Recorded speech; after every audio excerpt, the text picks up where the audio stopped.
Right. Good day. The YMCA education series is free and open to the public, so we encourage you to spread the word and invite family and friends to participate. We host approximately 6 to 8 of these programs a month, varying in all types of topics. This program will last about an hour. You may find you have questions during the presentation, which we'll be happy to address. If it's a question, you can type it in the chat. And I will look at it, and Anna can try to get to it if possible. Otherwise, she can answer questions at the end of the program today. So thank you again for joining us today. And now I'd like to introduce Anna Harris to you. Anna is our nutritionist here at the Y, which we're lucky to have. She will be talking about how your first resolution is to stop dieting. Our 2022 resolution, no more diets. With that, I would like to welcome Anna Harris. Thank you so much for the introduction, Pam, and good morning or good early afternoon, everyone. So it's January. It's a great time for resolutions, right? A lot of people write them, or maybe not this year, but I suggest that this year we forget about diets. Dieting is usually one of the first resolutions on everybody's lists, and it may involve restricting ingredients. It may involve restricting the type you eat, but we'll talk about all of this today. So we'll address overall, why are people going on the diets and what is motivating them to do that. We'll talk about something that's at the basis of all diets, and which is restriction. And we'll talk about the consequences. We'll look at each diet in detail and talk about positives and negatives, and kind of address what they all have in common and what might or might not work for you with those. And then we'll talk about more sustainable solutions to healthy weight and weight loss if that's needed. So let me know if these little bars, let me see. I don't want to be covering the screen. All right, so a lot of people, in fact, 50%, according to statistics, think that obesity is caused by a specific ingredient. So there's a lot of nutrition blame placed on specific ingredients. And I'm sure you've heard of sugar being the bad guy, or carbs. In fact, 15% of people are following carb restricted diets. And sugar is very often the big enemy. And the food industry is listening. They are changing the labels and indicating added sugar, which is a great step in the right direction. But we will talk about all of these restrictions, but I wanted to note that we will not be talking about diets chosen out of medical reasons. So somebody that has allergies or gluten sensitivity, or is dieting for religious reasons. So we'll not address that, but we will talk about it, how it applies to your life if you don't have any medical reasons. So it is understandable that people are trying to blame a certain ingredients. And in fact, a lot of the times when I'm coaching people for nutrition, people ask, what can I cut? Tell me what to cut out of my diet. There's a lot of conflicting information out there, what foods you should eat, what foods you should avoid. So that makes us kind of doubt our choices and try to place a blame on a certain ingredient. In fact, more than 45 million Americans go on a diet every year. And so I wanted to put this in perspective for you. And that is basically the size of Illinois and Texas combined, the entire population. So it's a lot of people. And January typically is the month when everybody starts dieting post holidays. So let's talk about, what is a diet? Let me know if you agree or disagree, and your screens might be off, but think about it. Do you think a diet implies healthy? Yes or no? Do you think a diet implies restriction of a food intake? Yes. Is it the gateway to getting thinner? Maybe, yes. Is it a way to control your eating habits? Yeah. Is it a way to eat? right? The originally what diet means is a way of eating. So dietness does not have to imply a restriction or something negative. It's a way of eating. You know, my diet is full of fruits and veggies, for example. That is how I eat. That's not based on restriction. So let's discuss some of the most popular restrictive diets. So the latest Best Diets report once again shows that Mediterranean diet is the most beneficial for your health, the optimal for the body, for the mind. But the search continues, and that's why I have no doubt that this year and next year, there will be some new diets that will come up that will tell you, well, if you only cut this ingredient, you're going to be, insert here, you know, smarter, thinner, healthier. So that will never change. But some of the common aspects about each diet remain. And one of the biggest ones is restriction. So restriction leads to things that are often negative, like binging. But let's talk about what restriction means in a diet. And I'm sorry, I'm getting a little bit sidetracked because I feel like it's blocking. So restriction very often leads to overeating. And the reason it does is because our body is always trying to find that happy state, the state where it's permanence, the homeostasis. So that's the opposite of what you were looking for in a diet, right? You think you're restricting something and instead you're overeating. So that is often the negative of a lot of diets, the deprivation that leads to binging further down the line. So keep that in mind. Number two, restriction leads to poor body function because you're often missing some important ingredients. For example, if you are actively exercising, if you keep an active lifestyle, you will need some carbs and sugars for energy.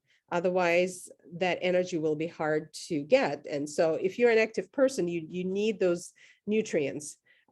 Or, for example, if you go on a gluten-free diet without having any gluten sensitivity, you might miss some important vitamins like B3 or fiber.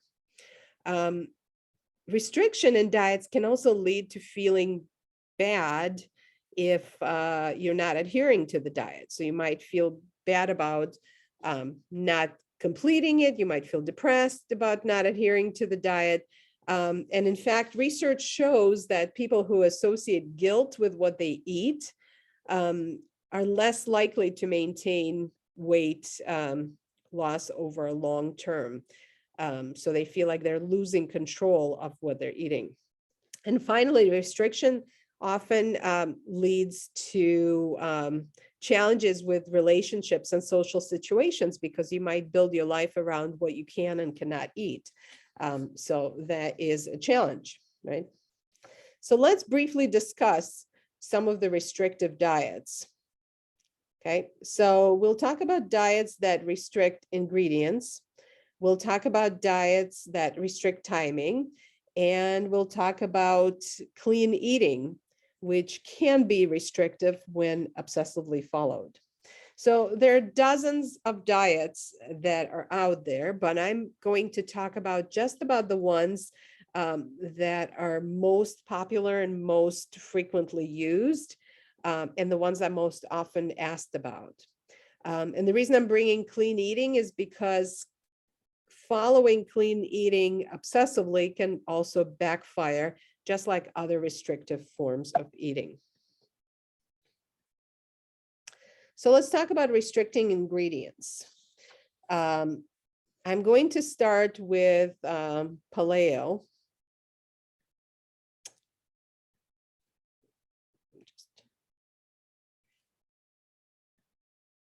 So Paleo is basically, we call it the primal diet.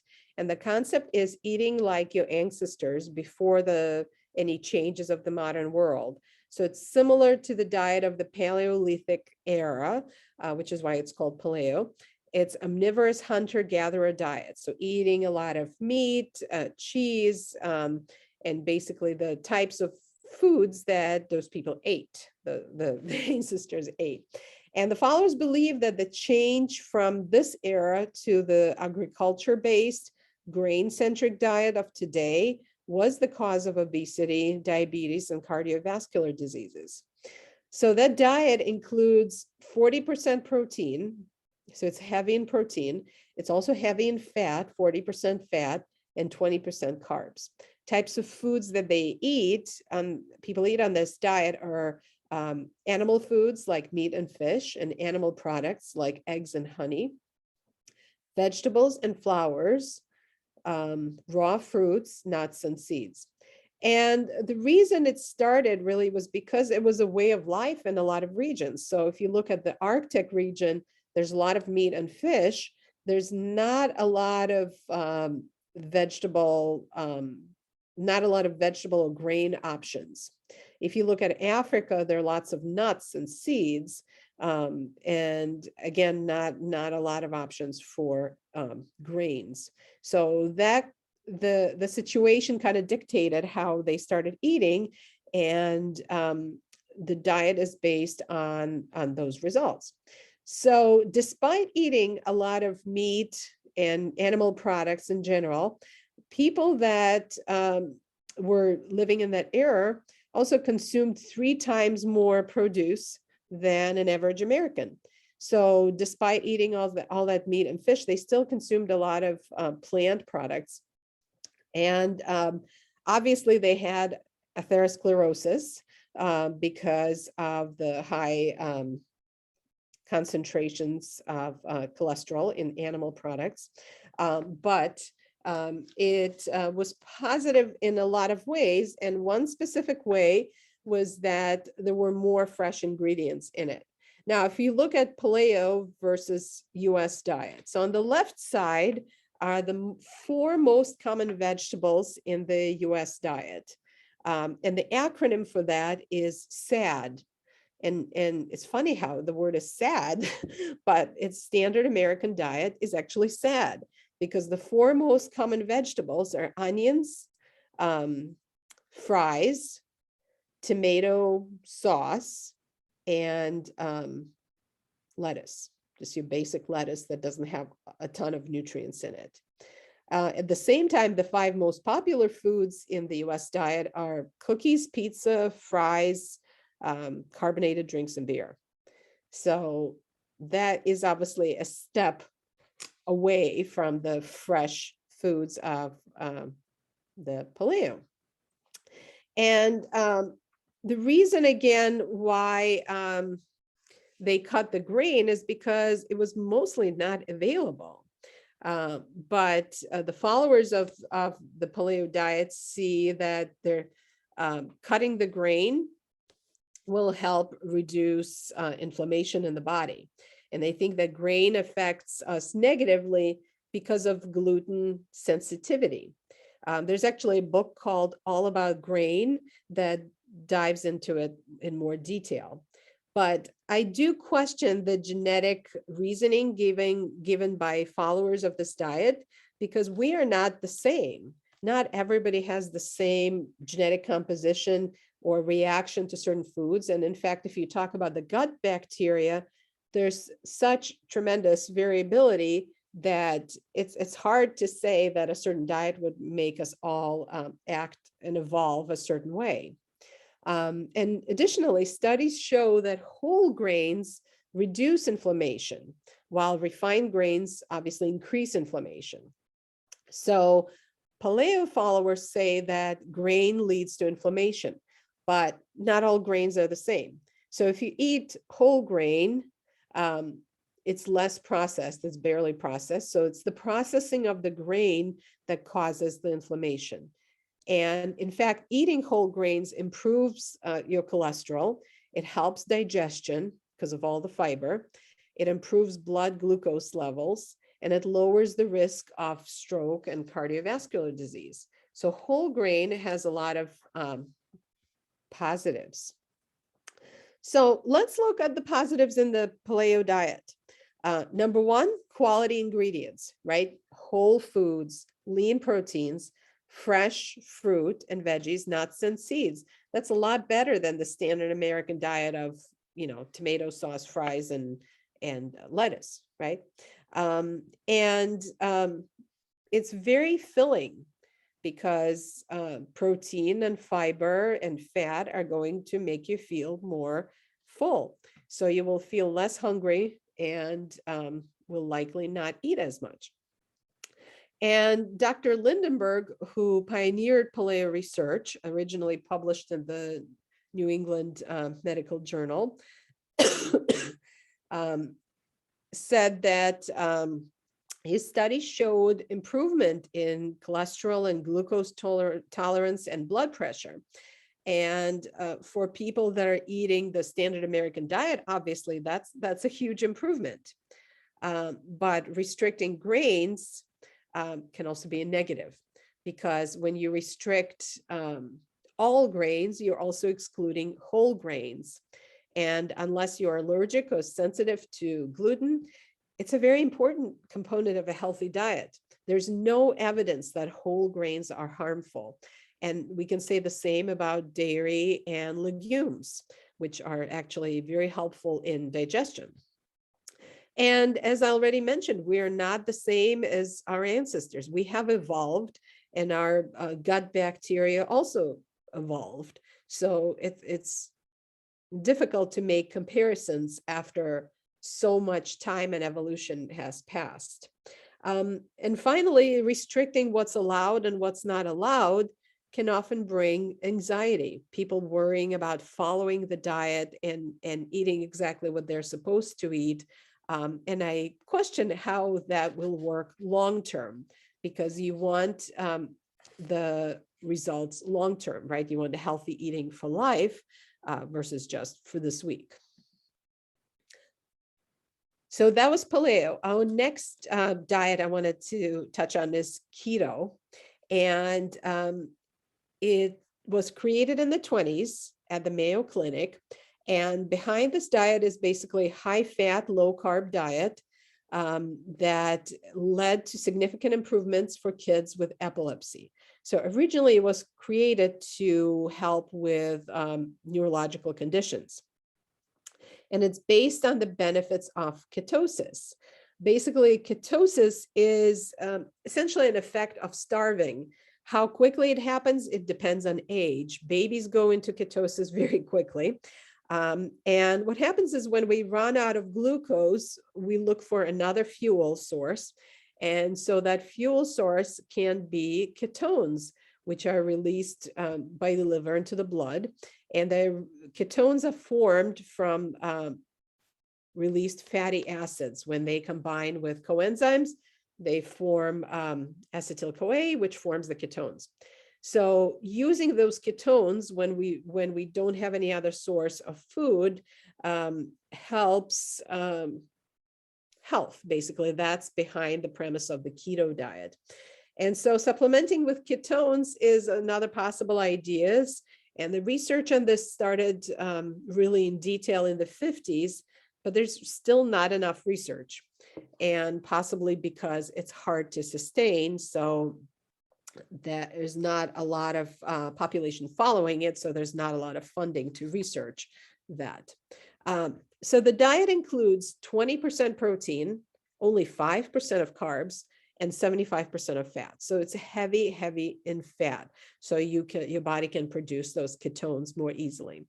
The protein in the diet is chicken, seafood, eggs. The high amount of fat comes largely from plant foods like avocado and coconut milk and oil and olive oil, but also bacon, butter, and cheese. And they're minimum low carb veggies. The only veggies that are allowed on keto are asparagus, tomatoes, leafy greens, mushrooms, and just a few others that are really low in carbs.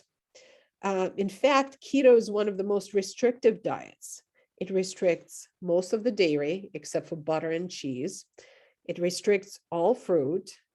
Because of the carb content. It restricts beans, grains, and legumes, which both fruits and beans and also starchy vegetables are really great for your digestion. Also slightly sweet vegetables are excluded, like squash and beets and carrots, which, as you know, have a lot of precious vitamins in them. And it restricts most processed foods except allowing for pork rinds, which is an interesting exception. So the positives of the keto diet: the high fat emphasis is beneficial for people with brain damage. So originally, when the diet started, it started to help people with different conditions, different neurological conditions. And that still remains the positive of the diet. It's beneficial for people with brain damage. That's what the studies have shown. It's also very filling, just like Paleo, because there's a lot of fat. Fat is a very satisfying ingredient, and the diet recognizes the importance of feeling full. So maybe people won't eat as much, won't consume as many calories by feeling more satisfied on this diet.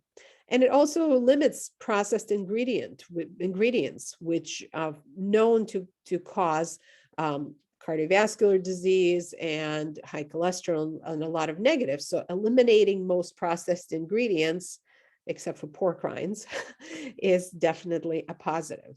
But I'm afraid that the negatives outweigh the positives. I don't know if you would agree with me, but number one, cutting the carbs will result in a quick water weight drop.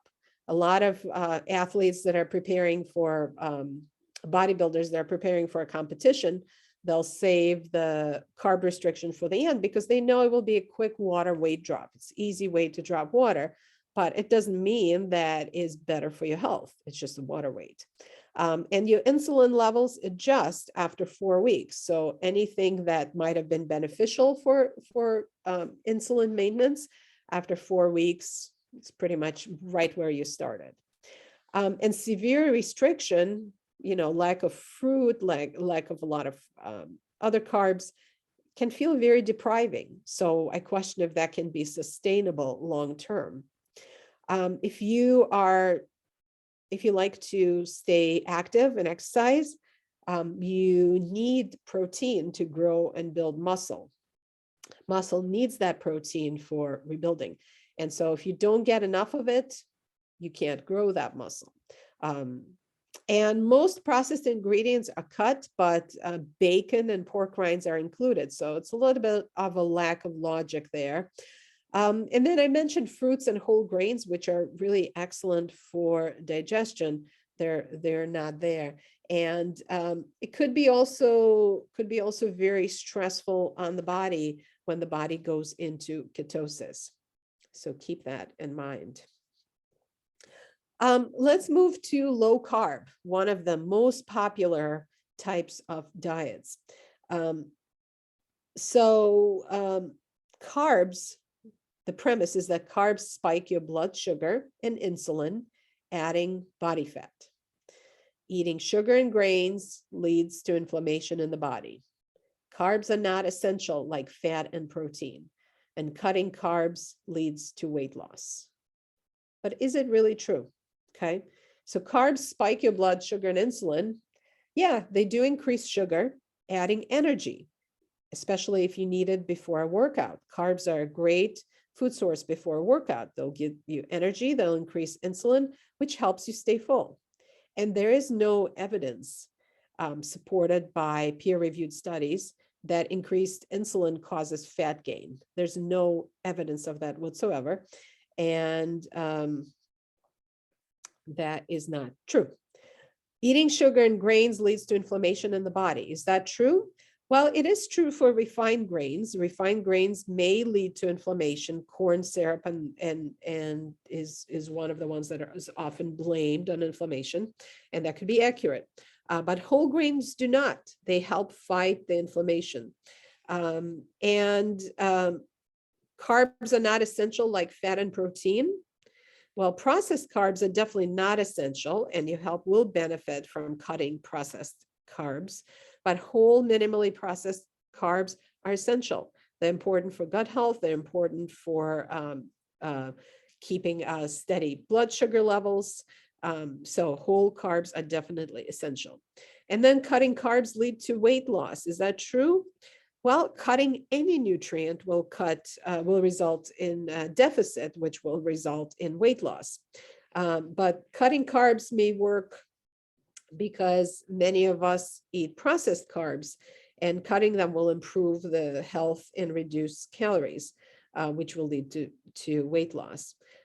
So think of the popularity of Atkins and Paleo and Keto. It works for those who are sedentary a little bit better because they don't need as much energy. But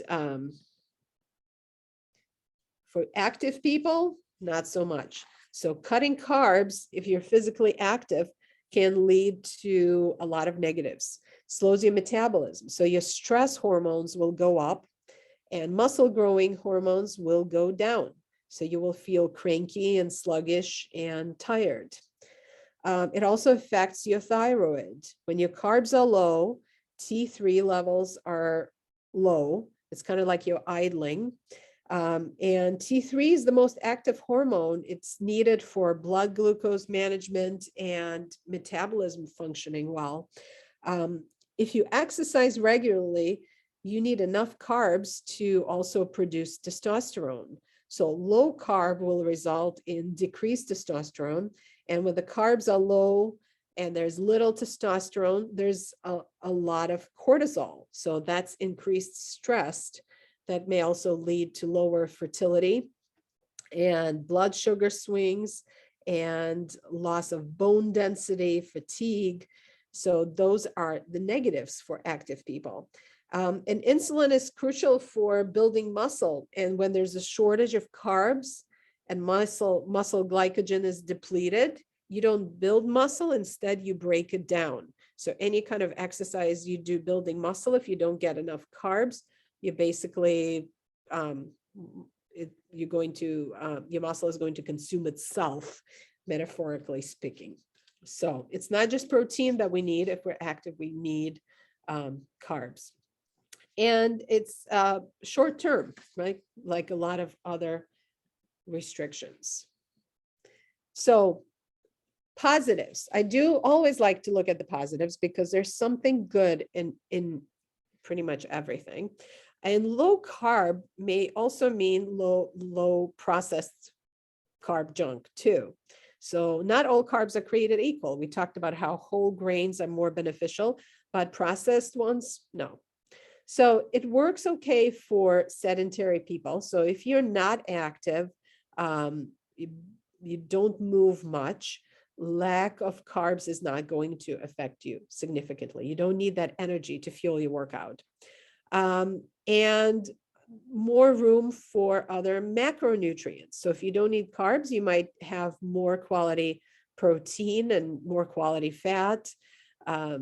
Those are the positives.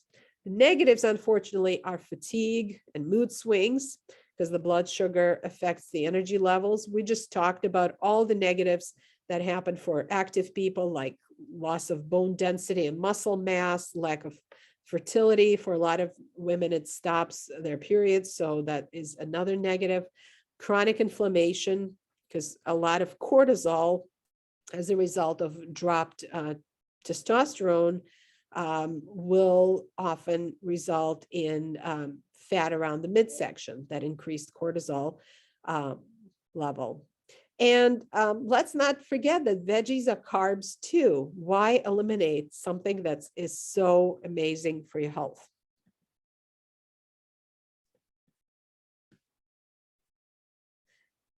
Oops, I went too far. Okay, low sugar. Last ingredient that is often blamed first. So let's start with this. We need sugar. We need sugar to power all of our cells. It's a basic group of molecules, simple structure, but we need that sugar to convert into fuel so we can move and breathe and all that good stuff. So sugar occurs naturally in a lot of foods. If you look at this banana, it has all types of sugar molecules: fructose, glucose, maltose, sucrose, starch. It also has a little bit of fiber. It's a British example, so I got fiber spelled in British. But glucose and fructose are so basic, even microbes love them. And most carbs are broken into simple sugars to be digested faster. Sugars are a type of carbs, but not all carbs are sugar. And with the steady growth of obesity levels nationally in the US and around the world too, sugar is often blamed, but it's more than just sugar. People eat more of everything, more fat, more carbs. So it's not really a single ingredient that causes obesity. It's the overall increase in calories. In fact, people now consume 400 calories more a day versus just 20 years ago. So that is a big, big increase. And they're often hidden sugars. So hidden sugars are manufacturers are now forced to disclose all the added sugars. So that's a great positive of the low sugar movement. So positives of eating less sugar in your diet: you also have less processed sugar, because that's often where it hides. You might be looking for quality ingredients, so you make up for sugar with other better ingredients. Sweet foods are very palatable, so people may consume more. So avoiding sugar may help people eat less and lower the calorie levels, which will lead to weight loss. And also looking for sugar, in all these different fructose, maltose, all the oses, teaches people to read labels better. As you pay attention to labels, it helps you with being more aware of what you're actually eating. The negatives of low sugar diets: number one, lack of energy, especially for active people, because we need that boost of energy for the cells to be fueled. Cravings that can lead to mood swings and disordered eating, which is true for a lot of diets, but especially low sugar.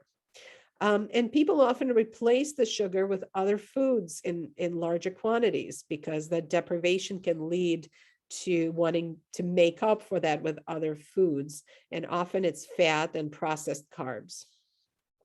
And eliminating fruit, because fruit is highly glycemic, right? A lot of sugar, but it's natural sugar. So you're missing valuable nutrients. And also sugar that the natural sugar is digested more easily, and it doesn't spike your insulin levels as added sugar. So those are some of the examples of diets that restrict ingredients. Now let's talk about restricting timing. Intermittent fasting is the one that you usually hear about the most when it comes to timing. And it is basically restricting calories for a period of time. And there are different methods to do that.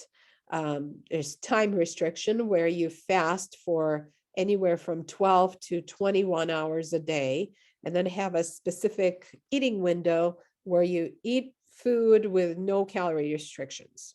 That's one example, time restriction. You can also have alternate day fasting, like in this picture, where you eat one day and then fast entirely for the next day. And then there's modified fasting, where you have periods of severely limited food intake and then not as much. So 5 to 2 is very common formula, where you have 5 days of your normal regular eating and then 2 days of restricted intake. And all the studies on intermittent fasting, which there's no shortage of them, but they've all shown that there's weight loss following continuous calorie restriction, because if there's a deficit, there's weight loss. So studies, while there are so many, they've been pretty inconclusive and inconsistent. So 2015 study, meta-analysis actually, of 12 different clinical trials focused on intermittent fasting concluded that there was no significant difference in weight loss amounts or body composition changes. Then there was a 2017 big study of 100 obese patients. The study took place over a year, and it found no changes in blood pressure, insulin levels, heart rate, but it showed slightly increased cholesterol. A 2018 study showed an opposite fact for cholesterol, lower LDL levels, actually. And then there was another 2018 study, which was only conducted on men, and that found that early time restricted feeding, which is basically having your dinner before 3 o'clock and not eating after that until the next day, improved both insulin sensitivity and blood pressure. So that may have been a result, but number one, it only was conducted on men. So remember that. If you're not a man, it would not apply to you. And number two, the early feeding window is very hard to sustain long-term. Doing that every single day long-term is challenging. But that said, a lot of people with conditions like high cholesterol or diabetes work with dietitians and often use intermittent fasting to improve those conditions.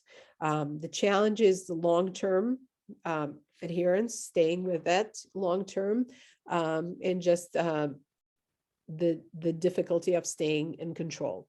But my recommendation for anyone that is interested in that is to always start, if there's any medical condition, to only work with a registered dietitian when it comes to that.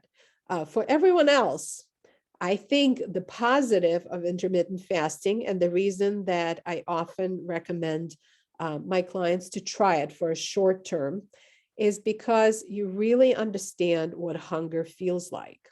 Not eating for a long time might feel like starvation. Why are you telling me to starve? I think it's important to be aware of what hunger feels like. So it will help you be more aware of how full you are and when you actually get hungry. And sometimes it doesn't happen in a day. Sometimes it takes weeks or a month to actually tune into that hunger and know when you're truly hungry and when you need to eat. And also for sedentary people, it's a little bit easier to do and to practice intermittent fasting. The negatives, though, are plenty.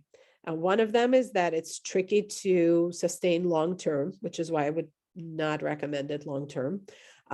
It also has a negative effect on fertility and ovulation, which is why fasting is never recommended for pregnant or breastfeeding women.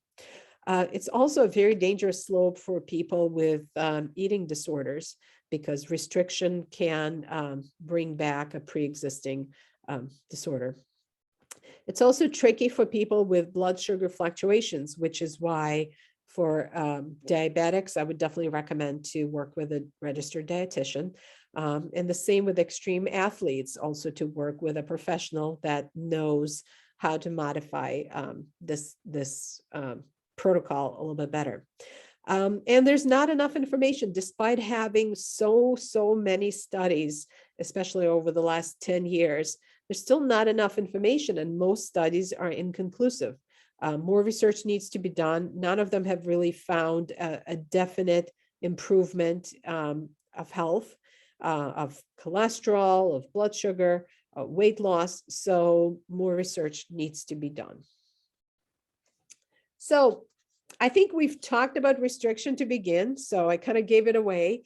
But what do all diets have in common is restriction, number one.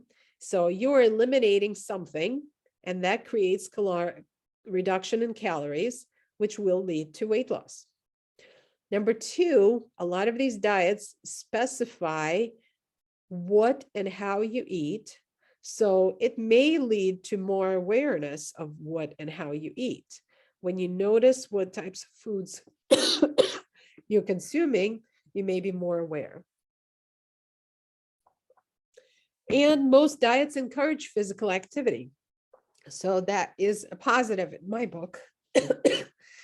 So the bottom line, though, I want to ask you to ask yourself, can you do this for life? Is it sustainable?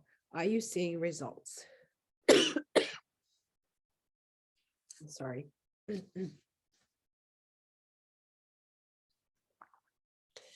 So there are a lot of factors that influence our food choices. Biology, obviously, how hungry we get, what tastes we like, our economic status, whether we have access to certain foods. Sorry, I'm losing my voice. Whether we have access, whether we have the skills to cook the food. And there are a lot of areas that are there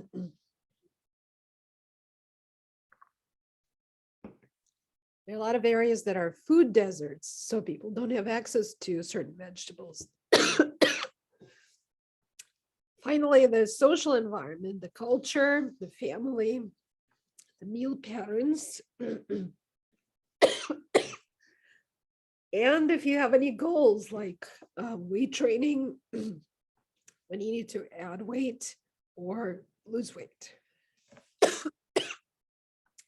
I'm sorry, 1 second.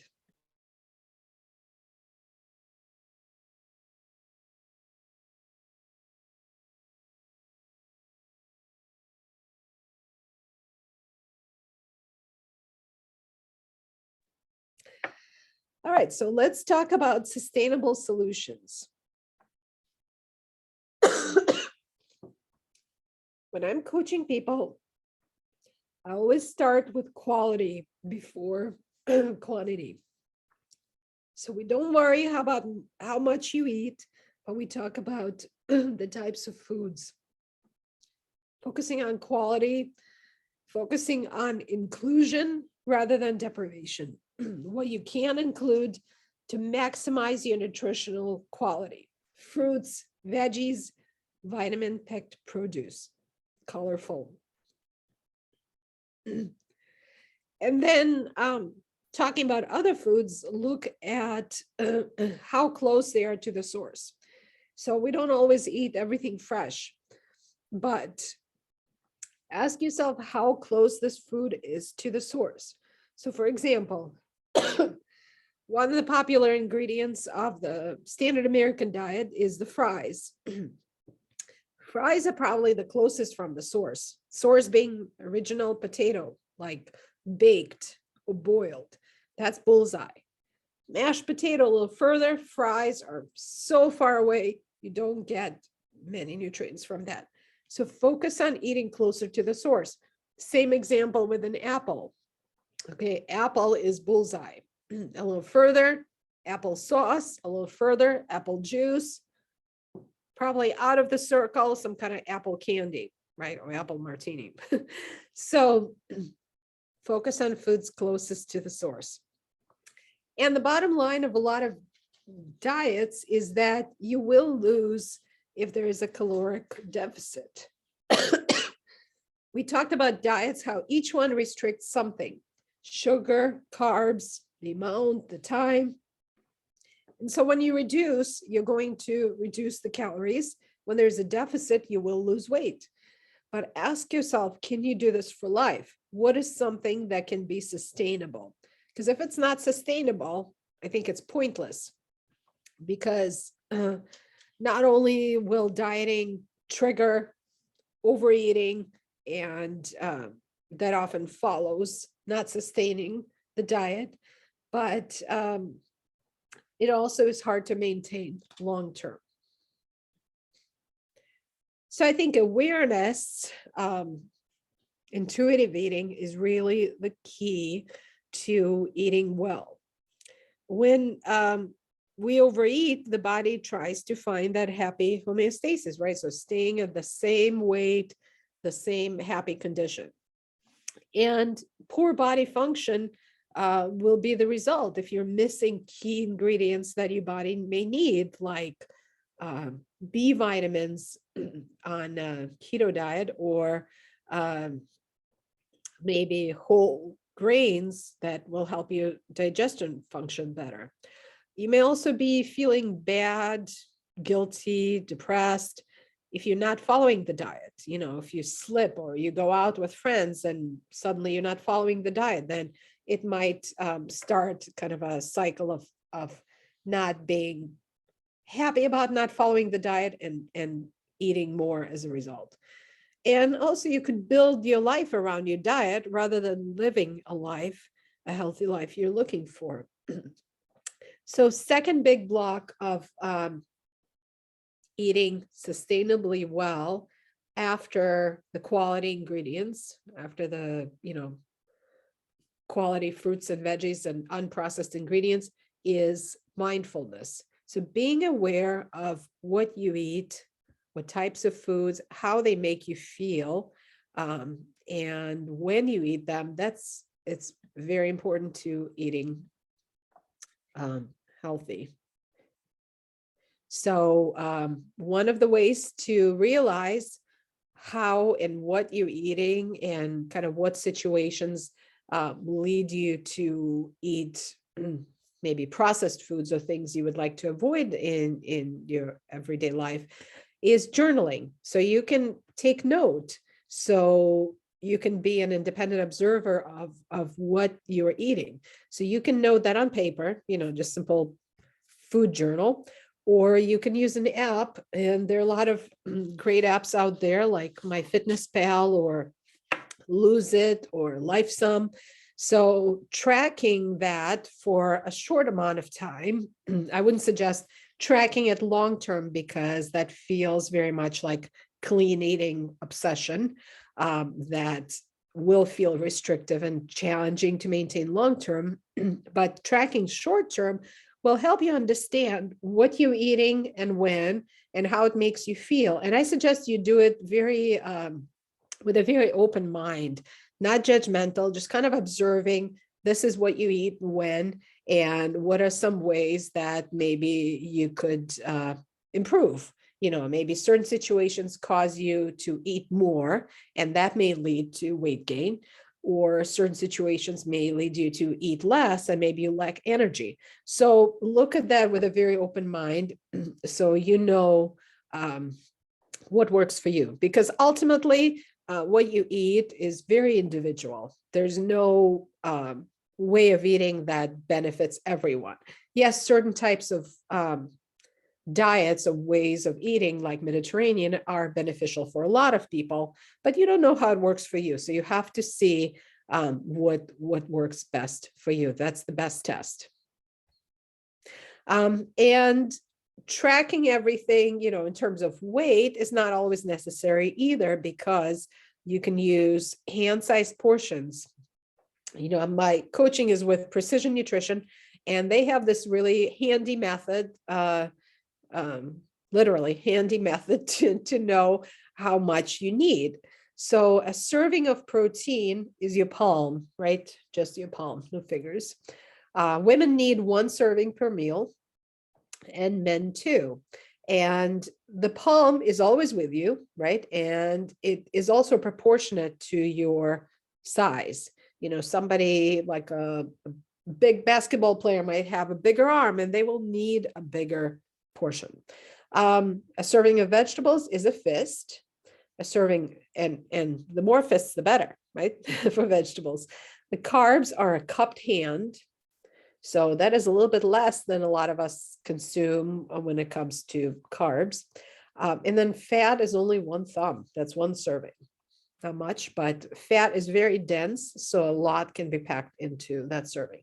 So don't worry about counting the exact amounts if you are journaling and kind of trying to set the stage of, okay, what am I eating and when? If you're trying to find out how much, just look at the hand. And then the last element of sustainable eating, the opposite of kind of dieting, is eating to 80% full. So that is a method that a lot of people in the blue zone regions where people live to 100 and beyond use. And that's really tapping into your hunger, knowing when you're hungry and stopping eating when you're almost full. So 80%, that's not an exact number, but it is a number that it's not quantifiable. It's more like a feeling. I'm almost 2/3 or so full. So tune into that hunger and those fullness cues. And so slowing down when you eat will definitely help you do that. And I know a lot of us are in a rush, maybe not so much the last few years, but we're always trying to get more done, right? In less time. And eating is almost often seen as like a chore. Do it, get over it, done. But slowing down will help you feel when you're actually hungry and when you're not hungry anymore. And it takes, I've talked about this before at length, that it takes about 20 minutes for your stomach to send a signal to your brain that you're full. So if you eat in less than 20 minutes, you can eat an entire big meal in less than 20 minutes. You will never get that signal. You will never know that you're full, and you might be eating past that fullness level. And your digestive system can only handle so much. So tuning into that feeling of lightness, like being satisfied with the meal, but not stuffed. And staying curious. What does hunger mean to you? And when do you feel full sooner? Certain situations might be different. And think about eating well on the continuum. So if you're trying to focus on more fruits and vegetables, and instead you're eating a big piece of chocolate cake, that's okay. Tomorrow is another day. And I would encourage you to think about it long-term as eating well on the continuum rather than today or this month. So that brings me to the end of this presentation. And I would like to stop share now and see if there are any questions.